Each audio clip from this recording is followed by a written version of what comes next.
The number of military and veterans arrested for the J6 attack and provided a misleading picture of the severity of the problem, they say. So the problem might be actually worse than they said. So if you try to impose a standard, right, like there might not be a problem, but now if everybody has to believe this way, then you might actually radicalize some people. Now, over the last year, the DoD responded to uncertainty over the definition of extremism. What the heck does that mean? How can we punish people for being an extremist if we don't even know what that means? The Pentagon apparently was manipulating reporting numbers on how many people were in the January 6th event who were military veterans. And this is an interesting story that came over from the AP, and I've got a big document pulled up here that is also something we'll just hit the highlights on. Here are the headlines from the AP. A new study says that the military was relying on old data when they were trying to identify extremists in their ranks. The report tells us the following, that Pete Hegseth sat in front of a screen with a headline that wrote the following: study disproves military extremism problem. It was January 4th of this year. Hegseth was speaking to Fox, saying a new study proved that the number of military service members and veterans involved in J6 did not indicate a wider problem in the armed forces. So they're trying to compare and contrast the two. The Pentagon funded the report to which Hegseth referred, said there was no evidence that the number of violent extremists in the military was, quote, disproportionate to extremists in the general population. Hegseth said they knew this was a sham. Then they do the study, which confirms what we all know. Hegseth was working for Fox, but the Wall Street Journal highlighted the same problems, okay? Extremists in the military were, quote, phantoms. There was a false military media narrative about these extremists. The Associated Press also found that the study, which is the study that we'll look at, relied on old data. It was misleading in their analysis, and it ignored evidence that pointed to the opposite conclusion, trying to frame certain people as J6 extremists in the military so that they can purge them out of the military. In fact, the AP found that the report's authors did not use newer data that was offered to it. Instead, based one of its foundational conclusions on J6 arrest figures that were more than 2 years out of date. And as a result, the report grossly undercounted the number of military and veterans arrested for the J6 attack and provided a misleading picture of the severity of the problem, they say. So the problem might be actually worse than they said. Now, the number of service members who radicalize make up a tiny fraction, but their impact can be large. So they published quietly this report just before Christmas last year, nearly 18 months late and no announcement. Its key recommendation was the following: the DoD should, quote, not overreact and draw too large of a target in its anti-extremism efforts, despite Lloyd Austin's promise to attack the problem head on in the wake of January 6th. But they actually undercounted the number of military people who were there on J6. Interesting. A longtime partner to the Pentagon had received more than $1 billion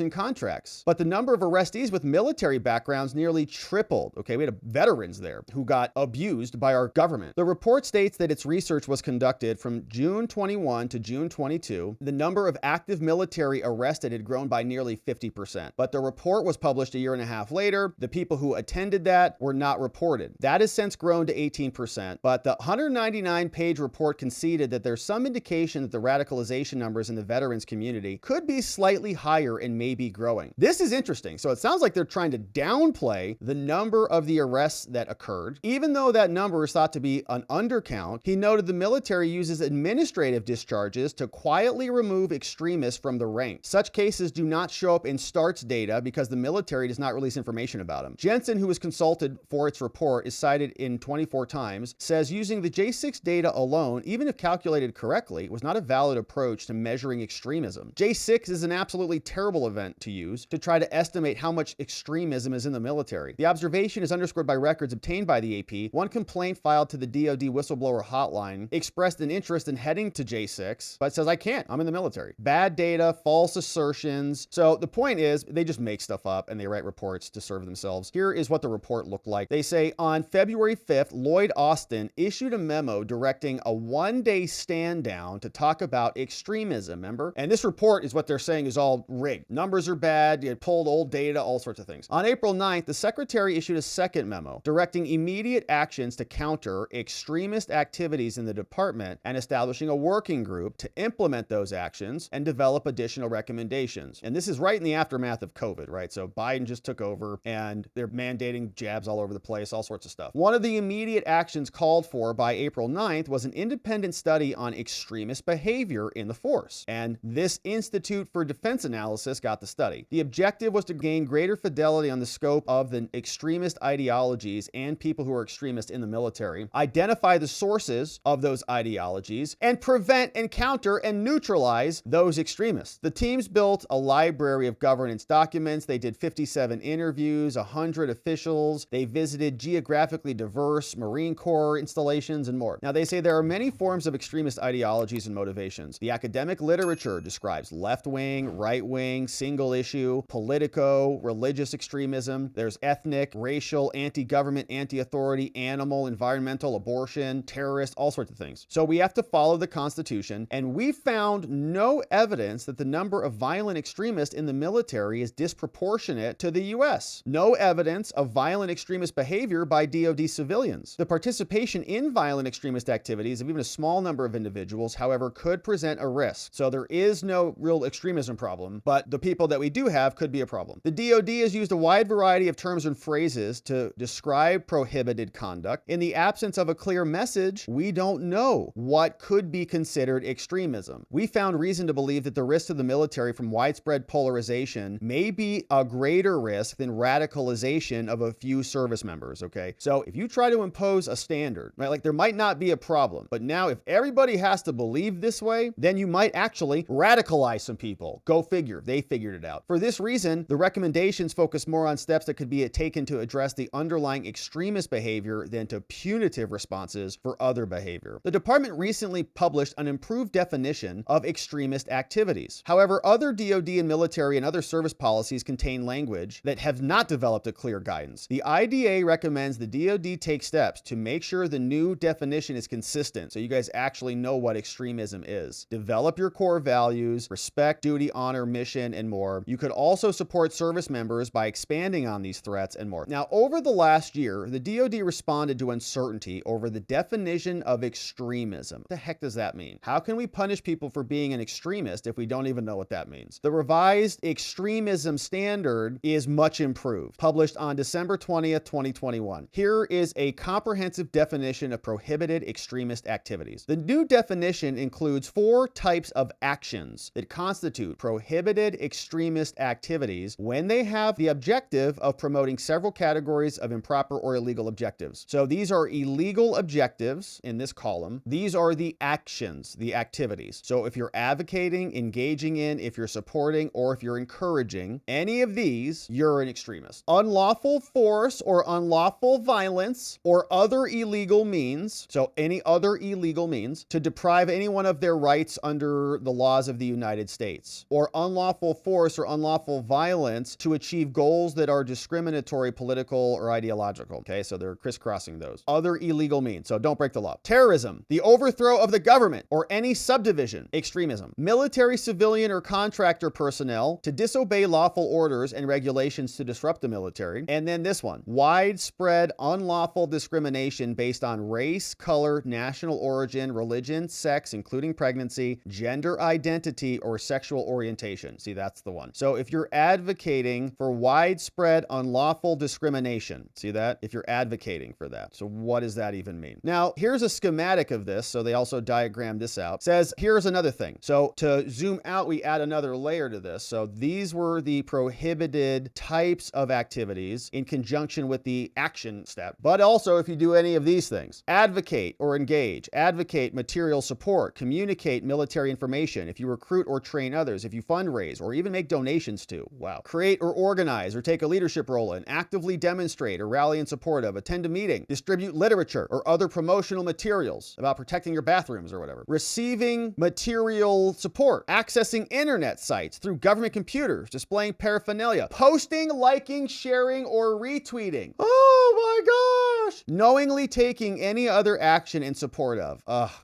Definitely, we're a bunch of extremists here tonight, I know that. Says, schematic also includes these other things, and as they are psychoanalyzing everybody, they'll categorize you into these pyramids. Here's the opinion pyramid. Feel, need, or to take violent action, right? If you're coming up towards here, if it's a personal moral obligation, you might be violent, but if it's not, maybe you'll just let it slide. That's the highlight of it. All right, so AP's reporting that a lot of it is just not accurate. It's old data, and and they're using it to, I guess, create new policies in the DoD. Pete Hegseth will come in, and I'm sure we'll do a refresh on that document, and we'll see what types of changes he implements. So the DoD in for a major shock, and hopefully they start to fix these problems. We're excited for Pete Hegseth to do it.